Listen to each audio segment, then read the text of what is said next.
Good morning, and welcome to our Westside UU YouTube service. My name is Judy Burgett. My pronouns are she and her, and I and Ellen Greenwood, another member of our worship committee, will be presenting our service today, looking at the devil throughout history and how we as UUs view and respond to it. Following the service, there will be our coffee hour on Zoom. You will need to leave YouTube and sign in to the Zoom meeting. Sign-in information can be found in the newsletter and on our website. Before we begin, we have a few announcements. We have a new adult RE class called Christian Roots Growing Branches. It is a chance to talk about how leaving behind a Christian upbringing affects us as adults, especially as people who have left behind for broader theological perspectives. It will begin on Tuesday, December 7th, and continue on the 14th and the 21st from 6 to 7:30 p.m., led by Reverend Carol on Zoom. Information is available on our website. Our Board of Trustees has voted to reopen the church for services in person beginning on December 5th, and the following COVID-19 protocols are in place. Face masks will be required at all times. We ask you maintain social distancing and sit with your family or pod. There will be no congregational singing at this time. There will be no food or drinks served at the coffee hour. The Board of Trustees asks that you attend our indoor services only if you are fully vaccinated, including eligible children, and we are unable to accommodate children not eligible for vaccination in the building at this time. There will be no religious exploration programming for children or youth, and the children who remain in the sanctuary with their families will be provided activity boxes for them to enjoy. The reopening committee is working to arrange chairs in the sanctuary to maintain social distancing and still provide ample seating. We will also set up overflow seating in the RE classrooms where the live stream of the service can be viewed on our television via YouTube. And finally, our fall auction items, we still have some available through November 30th. The details can be found in the newsletter, and also there is a QR code you can use to open the auction website. And that is the end of the announcements. So as we prepare to start our service, I invite you to take a deep breath, relax, become centered while we sound the singing bowl.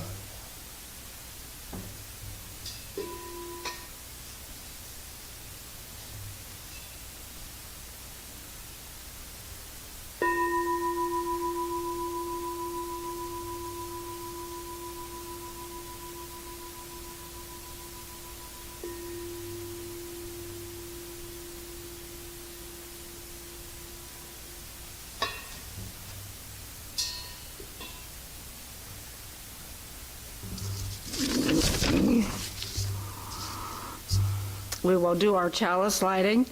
Ellen will light the chalice, and I will offer these words.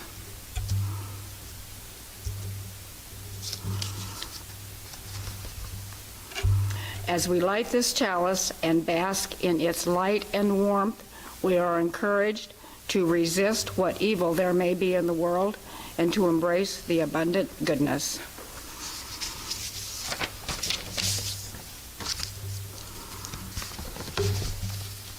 I'll begin with a little bit about evil and the devil and some of the names that have been associated.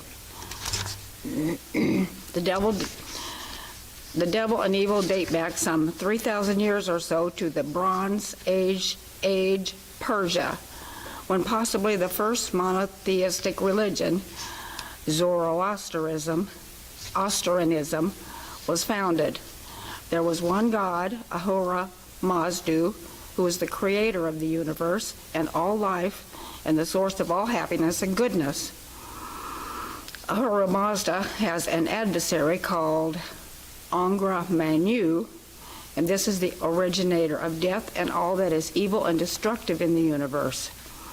Zoroastrians believe good and evil exist in the mind of men and mankind, and they have the gift of free will that allows people to choose to follow the path of righteousness or the path of evil, and their choices in life determine their fate after death, either to reside in peace and everlasting happiness or condemned to misery in hell. The belief is that when all of mankind chooses the path of righteousness, even evil will be defeated and there will be paradise established on earth. It is generally accepted that in the Abrahamic religions, the concepts of heaven and hell, as well as the devil, were heavily influenced by this religion. This is not to say that prior to this, evil did not exist. It just was not identified as such and was not used as a means to manipulate man. The various cultures and religions over the world, the devil has been the objectification of hostile, destructive forces and goes by many different names and visions, such as Satan, one of the best known. The word means adversary. Shaitan is a Muslim character and refers to the forces of evil. Iblis comes from Islam and refers to a defiant spirit that was cast out for disobeying God's command. Lucifer, another angel, was punished for being too proud and was cast into a dark pit to be even lower than humanity. The serpent, of course, is the snake that tempted Eve. Belial represents both the name of the devil and is a title for a group of wicked, worthless men or women.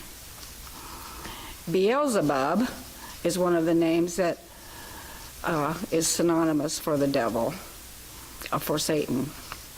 Apion is Greek for destroyer, and he is described as the angel of the bottomless pit. In addition to the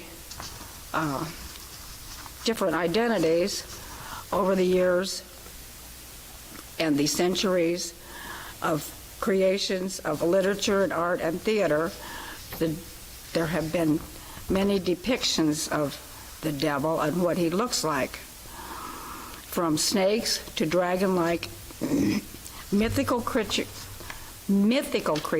with animal features like cloven hooves, tails, talons, goats, huge winged creatures such as described in Dante's Inferno are a few of the depictions.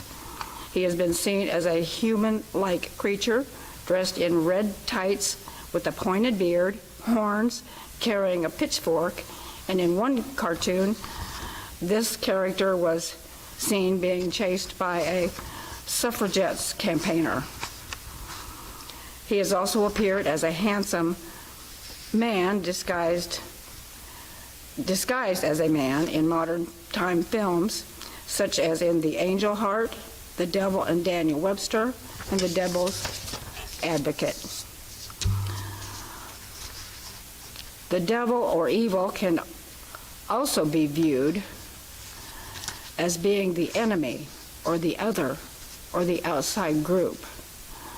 according to Elaine Pagels, Princeton University professor and author of The Origin of Satan, a group of Hasids, which is a Judeo-Christian sect living before the Common Era. They disliked how the Romans and some of their Jewish collaborators were ruling the country at the time, and they withdrew from Jewish society and took a radical position, saying they were following God and their enemies, and their enemies had turned to the dark side. So now it is the sons of God and the sons of darkness, and the group is split. She goes on to say the concept of Satan emerges when communities split, and radical groups want a clean break, and so they describe them as devils. Turning them into devils or evil frees people to disregard them, since they are now evil and cannot be reasoned with. It's a useful tool to dismiss what you see as the other. From the beginning of the awareness of evil to the current time, the devil has been convenient to use to explain, control, justify thoughts, words, and deeds of mankind, and to achieve a particular goal. Thank you.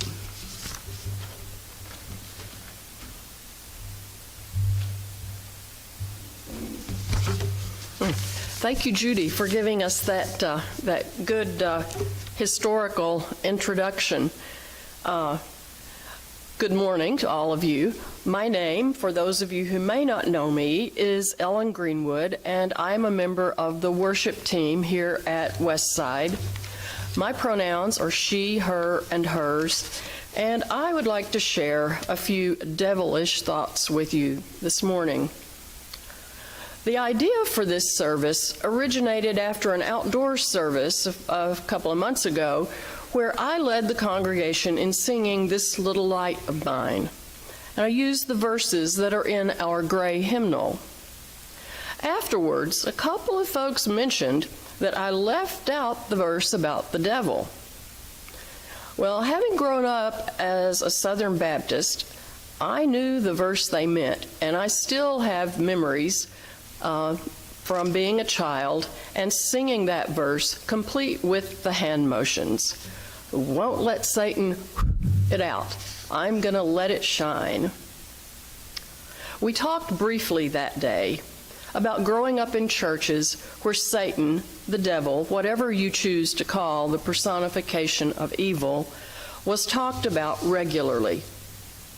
We continued the discussion in one of our Thursday evening adult RE conversations, and we found that this topic took us in multiple directions, raising questions such as, where did the concept of the devil come from? And Judy has given us a very thorough look at that this morning, I think. Why do fundamentalist Christians see the mythological devil as such a literal being?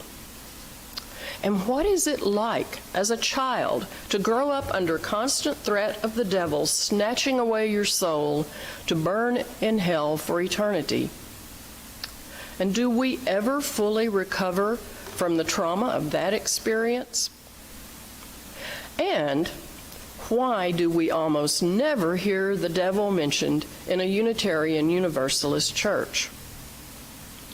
Well, needless to say, we can't begin to answer all these questions today, so Judy and I chose to concentrate on basic origins of the devil and how Unitarian Universalists respond to this concept. The only way I can get a grasp on such a complex subject is by blatant oversimplification. So I apologize for this up front, and I guess I would just have to say that the devil made me do it.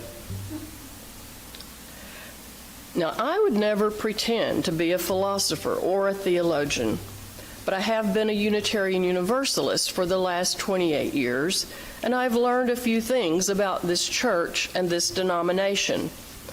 I think it's safe to say that UUs do not believe in a literal devil any more than we believe in a literal Zeus or a literal Poseidon, who, by the way, Poseidon's trident is supposed to be the source for the pitchfork at the end of the devil's tail.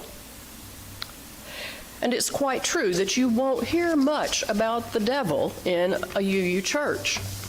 We don't terrify our congregants, and especially our children, into accepting a particular set of religious beliefs, but rather we teach them that God, or the universe, or our guiding spirit is love.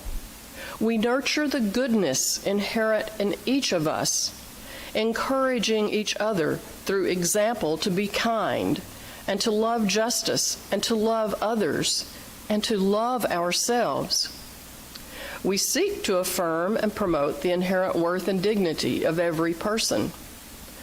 Although most of us struggle with this concept from time to time, we certainly do not accept the fundamentalist view that we are all born sinful and must be redeemed in order to escape eternal damnation. In spite of our emphasis on the positive aspects of both the divine and human nature, I have no doubt that we UUs recognize evil when we see it. When 19th century Unitarians such as Theodore Parker and William Ellery Channing preached against slavery and worked to protect runaway slaves, they had no doubts about evil. In 1965, when Unitarians Viola Liuzzo and the Reverend James Reeb were both murdered by the Ku Klux Klan in Selma, Alabama, they knew evil firsthand. When Unitarians work to support immigrants along our country's southern border, they see evil up close, as do the UUs who joined the Black Lives Matter movement. In July of 2007, a gunman interrupted the Sunday morning service at Tennessee Valley Unitarian Universalist Church, firing indiscriminately into the congregation. Linda Lee Krager, a member of Westside and a friend to many of us, was killed that day, as was Greg McKendry, a beloved member of TVUUC. Others were injured, including 2 of our Westside members who were there. In a letter later found by police, the shooter stated that he targeted TVUUC because of their liberal values, including welcoming of gays and lesbians. When we gathered here at Westside that afternoon for prayer and candle lighting, we sang the hymn, "We Are a Gentle, Angry People," and I have no doubt that at that moment, most of us were feeling more angry than gentle. We knew the consequences of evil personally. But ultimately, this heinous act of violence inspired an outpouring of love. Numerous faith communities, Christian, Jewish, Buddhist, Hindu, responded with love and support to TVUUC and to Westside. Our congregation turned its efforts to supporting and caring for the families of our victims. Both congregations vowed to continue to be opening and welcoming. We responded to evil by putting love into action. Local reaction to the shooting became, in part, the inspiration for Side with Love, the UUA's public advocacy campaign for justice work. Yesterday, several Westsiders met on Zoom to honor Transgender Day of Remembrance. This is a day set aside to honor the memory of transgender individuals who have been murdered in this calendar year. When we recognize that over 45 transgender persons have been murdered in this country in 2021, making it the bloodiest year on record for the transgender community. We see the results of evil. 2 days ago, that was the end of this paragraph of my talk. However, that was before our Zoom meeting yesterday. Our intern, Reagan Mundy, had prepared a fine presentation for us honoring transgender folks for their contributions and accomplishments. But shortly after we started, we suddenly saw and heard blatant, inexplicable hatred spewed across our device screens in a Zoom bombing attack. I felt like I had met the devil face to face, and I'm sure the other participants did also. Hopefully later, I will be able to acknowledge the inherent worth and dignity of the attackers, but that's going to take some time. Right now, what does seem important is how we responded. Shortly after the Zoom attack, our minister, the Reverend Carol Baudot, posted on Westside's Facebook page, and she wrote, "Our values cannot be hijacked by those who might prioritize sabotage, shouting from the security of a hiding place, and who clearly do not see the value of love, which is sacred to all religious and cultural traditions." Our Zoom event will be repeated in the future with careful attention to keeping those who participate safe. In the face of hatred, we will respond by continuing to put love into action. And ultimately, I think this is the Unitarian Universalist response to evil, as it were, to the devil. For us, evil is not a demonic spirit, but rather a human reality to respond to and to confront. We teach loving kindness, and we look for ways to put love's power into action. When we see injustice, we attempt, in the words of the 18th century Universalist minister John Murray, to give them not hell, but hope and courage. We are a community with numerous individual beliefs, spiritually, politically, personally. Our challenge is to find effective ways to respond as a community to the injustice and suffering that we see around us. This, in my opinion, is our calling. And while it's true that we UUs don't talk much about the devil or teach our kids songs about the devil, we are always encouraged to tend the flame that keeps our light shining. Remember that little song? And we often end our service, as we will today, by extinguishing our chalice with these words. Though we extinguish this chalice, may the light of truth, the warmth of community, and the fire of commitment go with you until we are together again. Go in peace. But not too far. Join us on Zoom for the coffee time.